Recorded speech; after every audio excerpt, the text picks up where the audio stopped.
Hey IndyCar family, I'm IndyCar Dad, your host for IndyCar News in 5 minutes. I read and watch everything IndyCar for the past week, then I try to summarize it in 5 minutes.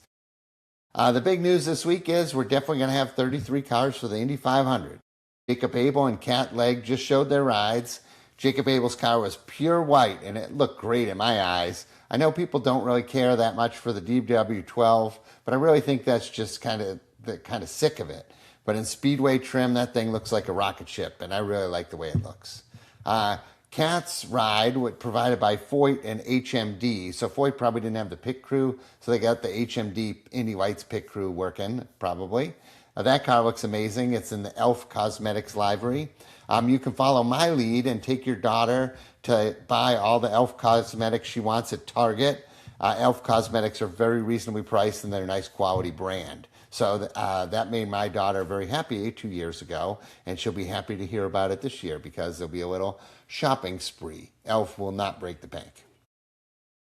In other news, so that's 33 cars. In other news, IndyCar announced that next year all races other than the 500 are going to be capped at 27 cars, no more than 27, which is interesting because next year there's going to be 27 charters. So essentially what they're saying is every race except the Indy 500 is closed to new entries. Only the teams that have charters will be allowed to enter, and then at the Indy 500, we'll hope to see 6 additional cars make the field. I'd like to just take this moment to give props to Dale Coyne, Ricardo Juncos, Brad Hollinger. These are guys that self-funded their teams for a long time.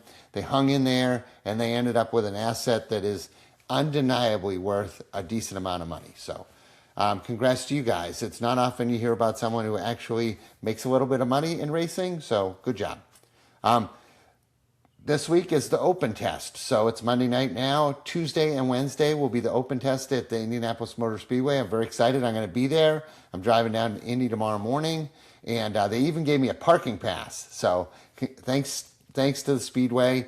It's going to be fun to see the cars on the track. It's going to be fun to see the cars going so fast. The veterans will start the day on Tuesday. Then there'll be rookies and what are they called? Refreshers. And then in the afternoon, it'll be all skate again. Wednesday will be all skate all day long, so anybody can drive.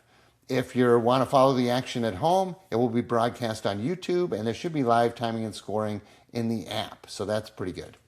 The only other news I could come up with this week that was somewhat interesting is Dreyer and Reinbold had this weird announcement where they announced that they have a co-entry for the 500 with Juncos Hollinger.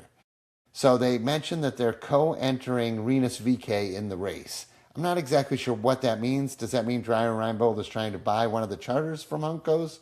Or does that mean Dreyer and Reinbold just had a sponsor that wanted in on the race and Juncos needed a sponsor, so they're sort of splitting the pot? Or is this some sort of elaborate ploy to get out of the Stingray Robb contract?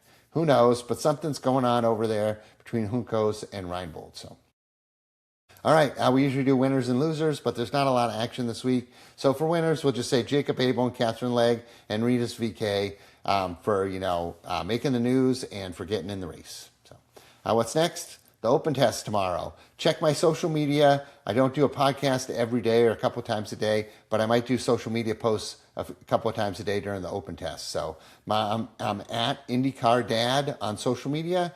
I try to keep these brief. Thanks for listening, and you'll find my podcast on podcast networks everywhere.